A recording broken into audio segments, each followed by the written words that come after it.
Aunque resulte difícil de justificar, todo ser humano posee un sentido innato del yo, así como el deseo connatural de alcanzar la felicidad y superar el sufrimiento.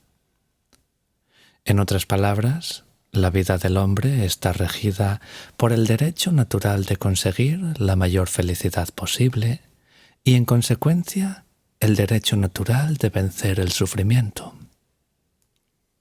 La historia de la humanidad se ha desarrollado sobre las bases de este sentimiento.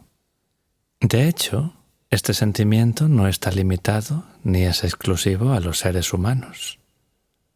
Desde el punto de vista del budismo, incluso el más pequeño de los insectos lo posee, y en función de sus capacidades, trata de alcanzar cierto grado de felicidad y evitar situaciones adversas. Sin embargo, entre los seres humanos y las otras especies animales hay una diferencia de grado. Hablamos de la inteligencia humana. En efecto, gracias a esta, estamos mucho más avanzados y poseemos una mayor capacidad. Solo nosotros podemos pensar el futuro y proyectarnos en él. Solo nuestra memoria es lo suficientemente poderosa para retroceder en el pasado. Más aún, tenemos tradiciones orales y escritas que nos permiten rememorar acontecimientos ocurridos hace siglos e incluso gracias a los métodos científicos actuales, millones de años atrás. No cabe duda de que nuestro intelecto nos convierte en seres muy inteligentes, pero a la vez, y precisamente debido a ello, en los seres que albergan más dudas, recelos y temores. La sensación de miedo está mucho más desarrollada en los humanos que en otros animales. Además, la mayoría de los conflictos familiares, por no mencionar los conflictos dentro de las comunidades y entre naciones, así como los conflictos internos de cada individuo, emergen como consecuencia de las diferentes ideas y puntos de vista que nuestra inteligencia nos proporciona. Así pues, desafortunadamente, la inteligencia puede ser la causa de los estados de infelicidad mental y, por tanto, una de las fuentes de la miseria humana, aunque a su vez es la única herramienta útil para superar estos conflictos y diferencias.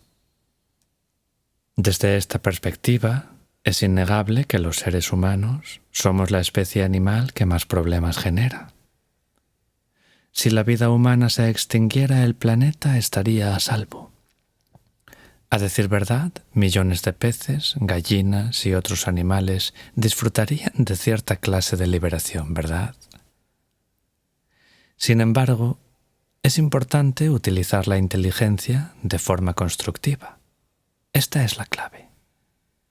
Si utilizáramos su capacidad adecuadamente, perjudicaríamos menos a nuestra propia especie y al resto del planeta, y por supuesto, seríamos mucho más felices. Utilizar nuestra inteligencia, correcta o incorrectamente, está en nuestras manos. Pero, ¿cómo podemos aprender a usarla constructivamente? En primer lugar, reconociendo nuestra naturaleza y albergando la determinación de que todavía hay una posibilidad real de transformar el corazón humano. En base a estos presupuestos iniciales, hablaré hoy de cómo el ser humano puede encontrar la felicidad como individuo, ya que, en mi opinión, este es la clave de la totalidad. A pesar de los cambios que puedan advertirse en una comunidad, la iniciativa debe proceder del individuo. Si éste puede convertirse en una buena persona, tranquila y pacífica, su cambio generará automáticamente una atmósfera positiva en quienes le rodean. Cuando los padres son afectuosos y apacibles, los hijos tienden a manifestar la misma actitud y a desarrollar el mismo tipo de comportamiento.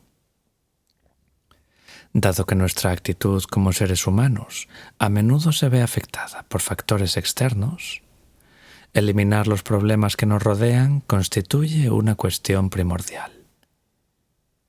El entorno, es decir, la situación que nos rodea, es un factor muy importante para alcanzar un estado de ánimo favorable y feliz.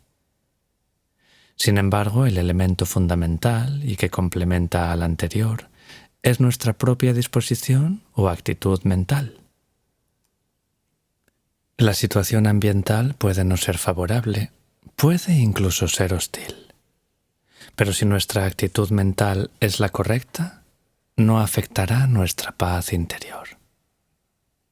Por el contrario, si nuestra disposición mental no es la adecuada, a pesar de estar rodeados por nuestros mejores amigos y contar con las mejores facilidades, nunca seremos felices. Esta es la razón por la que la actitud mental es más importante que las condiciones externas. Sin embargo, la mayoría de la gente parece más preocupada por las condiciones externas que por su propia disposición mental. En este sentido, mi propuesta es que deberíamos prestar más atención a nuestras cualidades interiores. En efecto, aunque hay un gran número de cualidades que pueden proporcionarnos la paz mental, desde mi humilde experiencia creo que las más importantes son la compasión y el afecto humanos, es decir, el sentido connatural a nuestra especie de ser humanitarios. Permítanme explicar a qué me refiero con la palabra compasión. En general, nuestro concepto de compasión o amor engloban los sentimientos de intimidad que tenemos respecto a nuestros amigos y personas amadas. Sin embargo, en ocasiones el significado de compasión se confunde con el de piedad, y nada más lejos de la realidad. Cualquier sentimiento de amor o de compasión que entrañe menospreciar al otro, sentir lástima por él, no es genuina compasión. Para que sea auténtica, la compasión tiene que basarse en el respeto por el otro y en la convicción de que los demás tienen el mismo derecho de ser felices y superar el sufrimiento que nosotros. Solo si somos capaces de advertir el sufrimiento de los demás, podremos desarrollar un auténtico sentido de la compasión.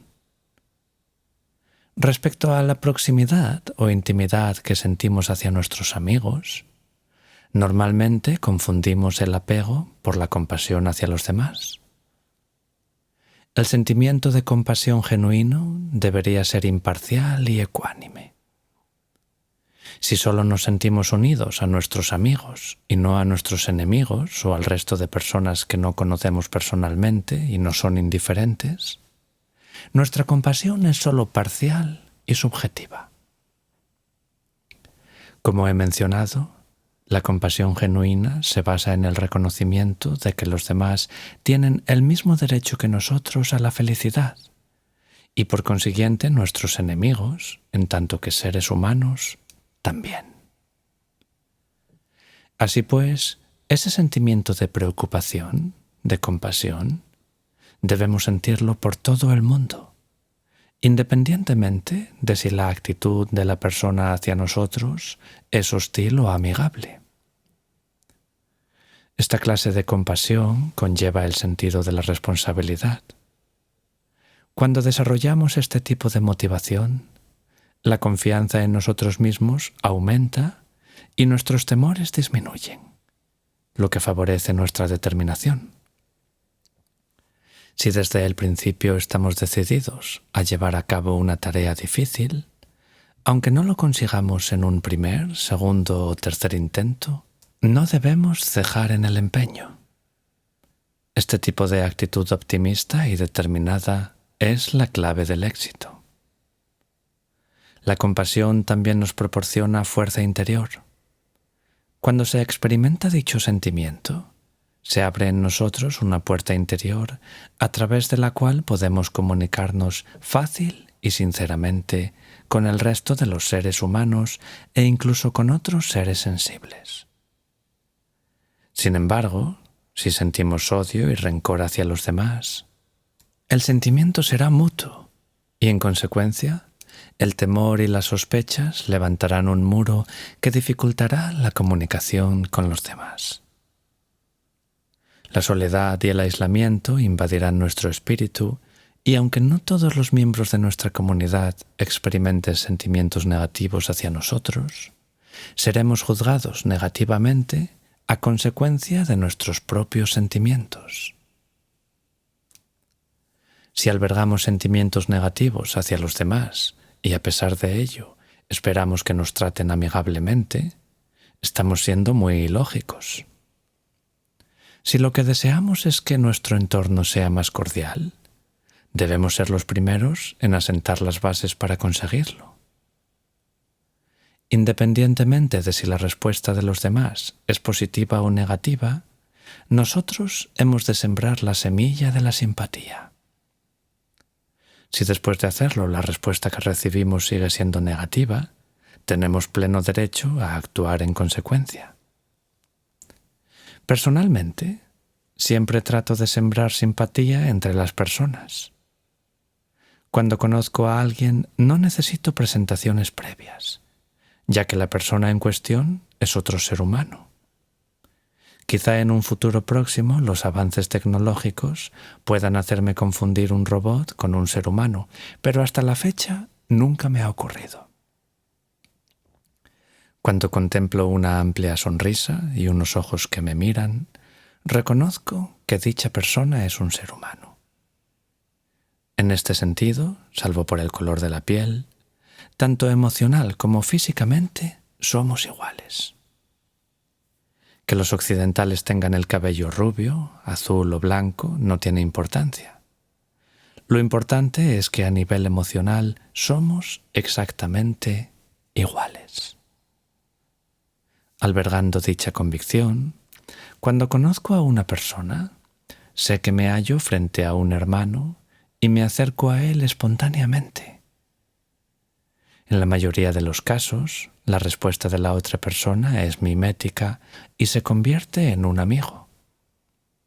He de reconocer que a veces me equivoco, pero dado el caso, tengo plena libertad de reaccionar de acuerdo con las circunstancias. Por consiguiente, deberíamos acercarnos a los demás abiertamente, siendo conscientes de que toda persona es un ser humano como nosotros. La compasión crea una atmósfera positiva y, en consecuencia, nos sentimos satisfechos y tranquilos. Donde vive una persona compasiva, siempre se respira una atmósfera agradable. La moraleja de esta historia es muy sencilla. Si deseamos tener un amigo verdadero, primero debemos hacer que la atmósfera que nos rodea sea positiva. A fin de cuentas, somos animales sociales y, en consecuencia, la amistad es muy importante. Pero, ¿cómo lograr que los demás esbocen una sonrisa? Si nos mostramos imperturbables y desconfiados, nos resultará muy difícil, ¿verdad? Es posible que la gente nos obsequie con una sonrisa artificial si tenemos poder y dinero, pero no debemos olvidar que una sonrisa genuina solo procede de la compasión. Así pues, la pregunta es ¿cómo desarrollar la compasión? ¿Podemos desarrollar una compasión objetiva? Mi respuesta es definitivamente afirmativa. En mi opinión, la naturaleza humana es sensible y compasiva, aunque la mayoría de la gente piense que su principal característica es la agresividad. Analicemos este aspecto. En el mismo instante de la concepción, y cuando el feto se halla en el útero materno, uno de los factores más positivos para su desarrollo es el estado mental compasivo y sereno de nuestra madre. La agitación mental de la madre es perjudicial para el feto.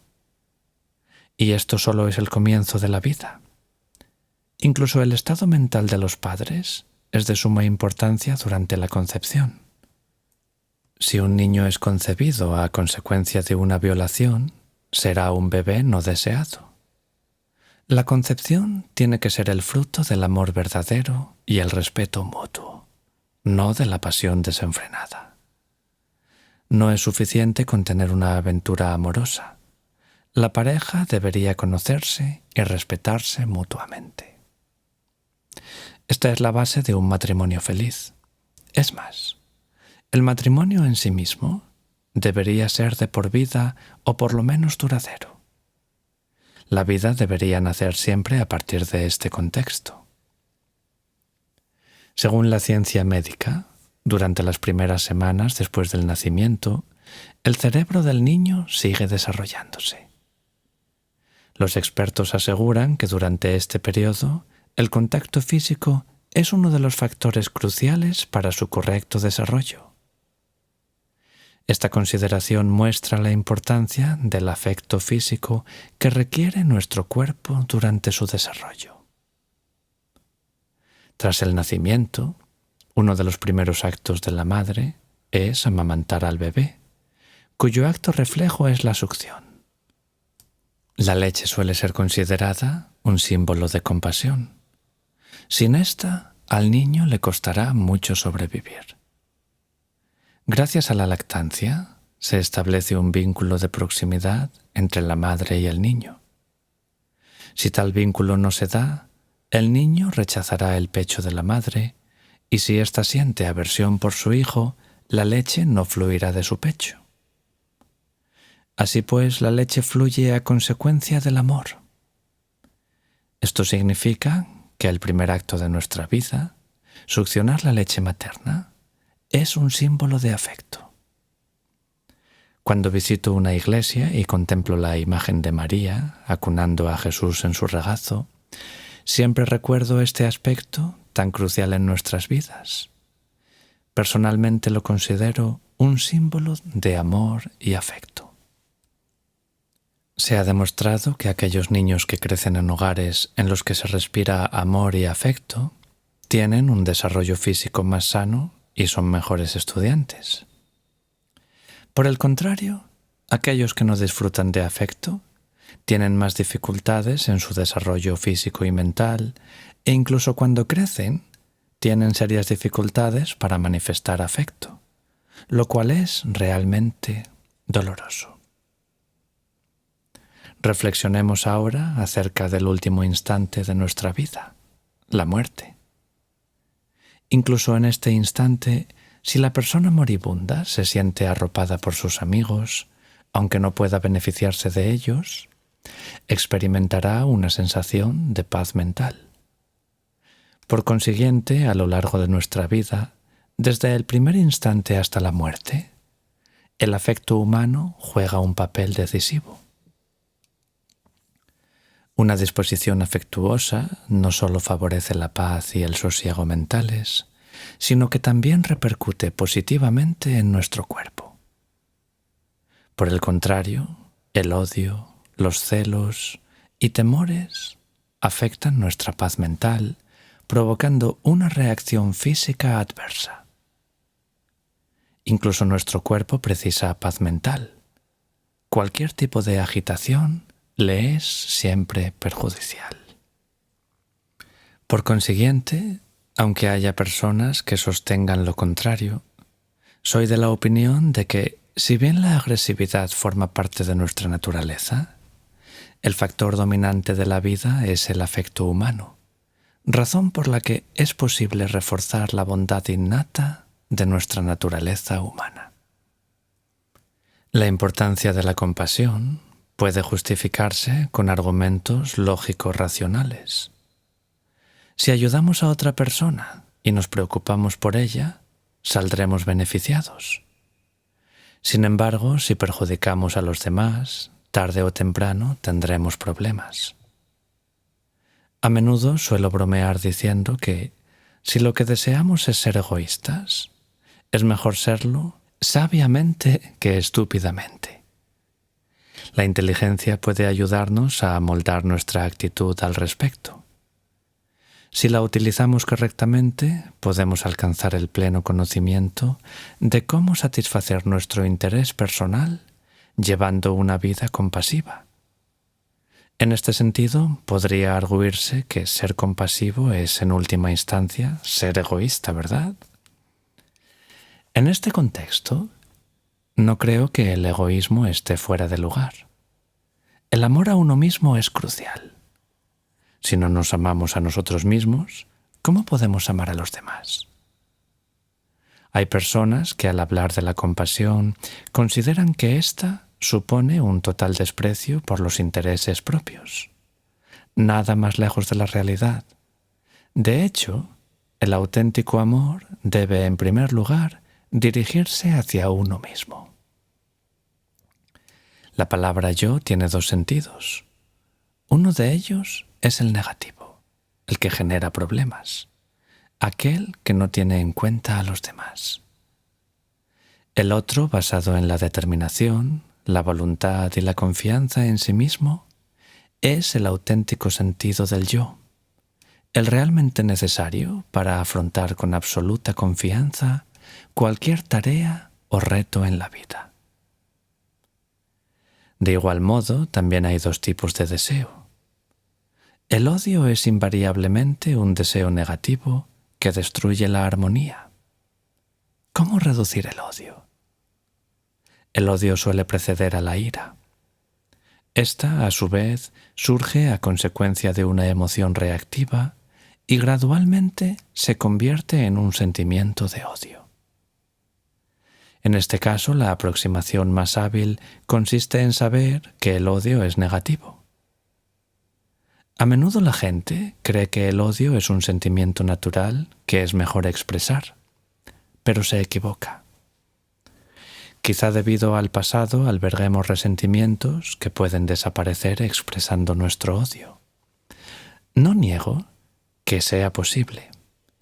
Sin embargo, es siempre mejor analizar la causa de dicho odio y así gradualmente, año tras año, irá disminuyendo.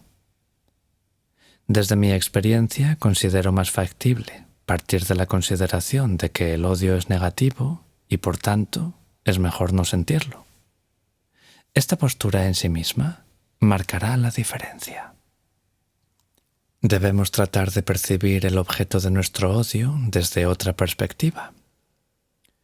Cualquier persona o circunstancia que pueda generar en nosotros odio es básicamente relativa. Verlo desde un solo ángulo despertará nuestra ira, pero si lo contemplamos desde otra perspectiva, es posible que descubramos aspectos positivos. Por ejemplo, los tibetanos perdieron su país y se convirtieron en refugiados. Si analizamos esta situación desde este ángulo, deberíamos sentir frustración y tristeza. Sin embargo, el mismo acontecimiento ha generado oportunidades de conocer gente con distintas tradiciones religiosas.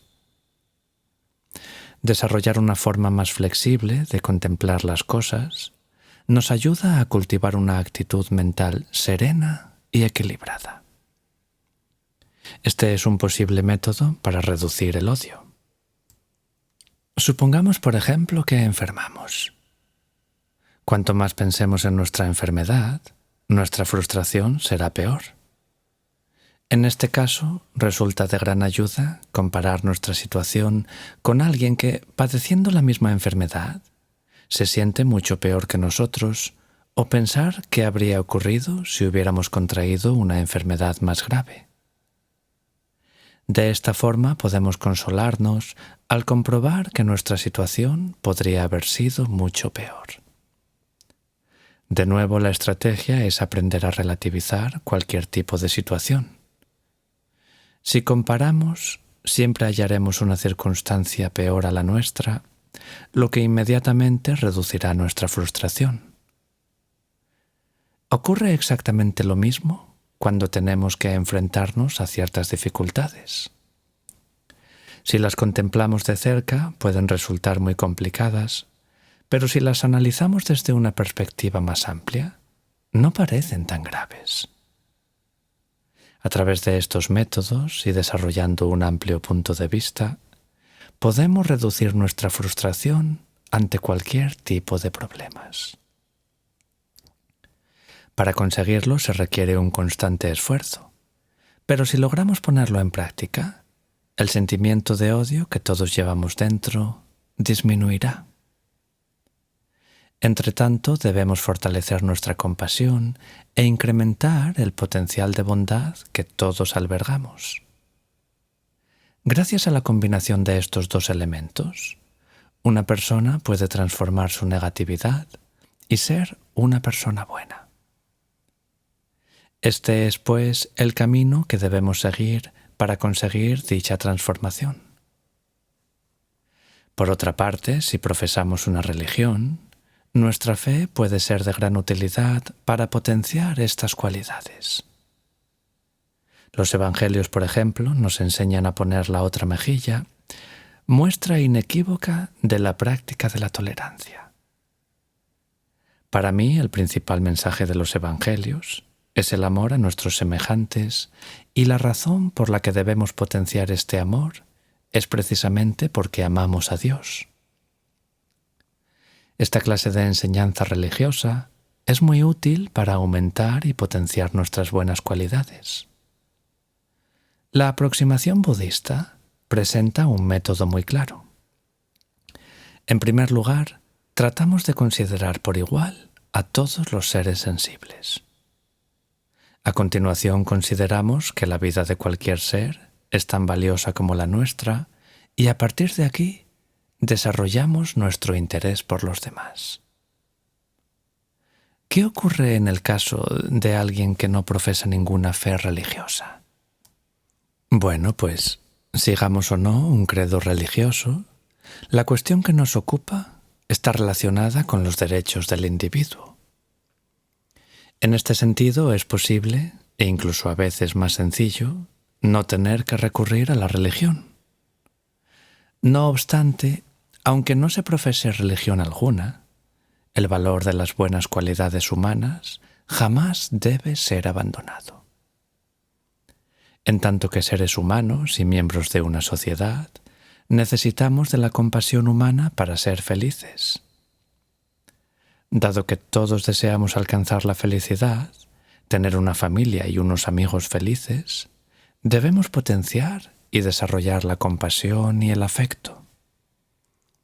Es muy importante reconocer que hay dos niveles de espiritualidad. Uno guiado por la fe religiosa y el otro totalmente independiente de esta. Potenciado el segundo nivel, simplemente tratamos de ser personas con buen corazón. Deberíamos recordar también que cultivar una actitud compasiva conduce indefectiblemente a la no violencia. La no violencia es un término diplomático. Es la compasión en acción. Si nuestro corazón alberga odio, nuestras acciones serán violentas, pero si tenemos compasión, serán no violentas. Como he dicho anteriormente, mientras el hombre habite la tierra, siempre habrá desavenencias y conflictos. Si para evitar dichas diferencias hacemos uso de la violencia, nuestra vida cotidiana se verá teñida diariamente por esta y el resultado será terrible. A decir verdad, es imposible dirimir las diferencias a través de la violencia. La violencia solo conduce al aumento del resentimiento y la insatisfacción. La no violencia significa diálogo, es decir, utilizar el lenguaje para comunicarse. Dialogar significa comprometerse, escuchar otros puntos de vista y respetar los derechos de los demás con un espíritu de reconciliación. A través del diálogo no hay ganadores ni vencedores. En la actualidad, en la medida que el mundo va reduciéndose paulatinamente, los conceptos nosotros y vosotros resultan obsoletos. Si nuestros intereses fueran independientes del resto de los demás, cabría la posibilidad de que alguien se alzara como ganador en detrimento del perdedor. Pero, dado que todos dependemos los unos de los otros, nuestros intereses y los de los demás están interrelacionados. Así pues, ¿cómo se puede lograr una victoria absoluta? Pues es del todo imposible. Tenemos que compartir nuestros intereses en un 50%, o de no ser posible, en un 60 y un 40%. Si no somos ecuánimes, la reconciliación jamás será posible. La realidad del mundo actual crea la necesidad de pensar en estos términos, ¿verdad? Esta es la base de mi propia consideración, la aproximación del término medio. Los tibetanos jamás lograrán la victoria porque, les guste o no, el futuro del Tíbet depende en gran medida de China. Sin embargo, apelando al espíritu de la reconciliación, abogo por compartir intereses para potenciar el auténtico progreso. Esto se puede aplicar al actual conflicto entre Rusia y Ucrania o al más reciente entre Israel y Palestina. Comprometerse es la única vía. A través de medios no violentos podemos compartir puntos de vista, sentimientos y derechos que nos ayudarán a resolver el problema. A veces hemos calificado el siglo XX de sanguinario, el siglo de la guerra. Durante esta centuria ha habido más conflictos, derramamiento de sangre y más armas que nunca antes en la historia. Desde el presente y teniendo en cuenta las experiencias que todos hemos sufrido en este siglo, así como todo cuanto hemos aprendido de ellas, deberíamos lograr que este siglo fuera el siglo del diálogo. El principio de la no violencia debería ser practicado en todo el mundo. No puede lograrse simplemente a través de la meditación. La no violencia significa trabajo y esfuerzo, mucho más esfuerzo todavía. Gracias. Si te gusta lo que escuchas, considera suscribirte a este canal y darle a me gusta para ayudarnos a seguir creando contenido. También os queremos recordar que existen varias formas de apoyar al canal, ya sea a través de nuestro Patreon, Perlas de Sabiduría Milenaria, en el que disfrutarás de contenido exclusivo, a través de una aportación puntual mediante la plataforma Invítame a un café, y en los botones de gracias y miembros del canal que encontraréis debajo de cada vídeo. Podréis encontrar los enlaces directos en la descripción y en los comentarios fijados. Gracias por ser parte de nuestra comunidad.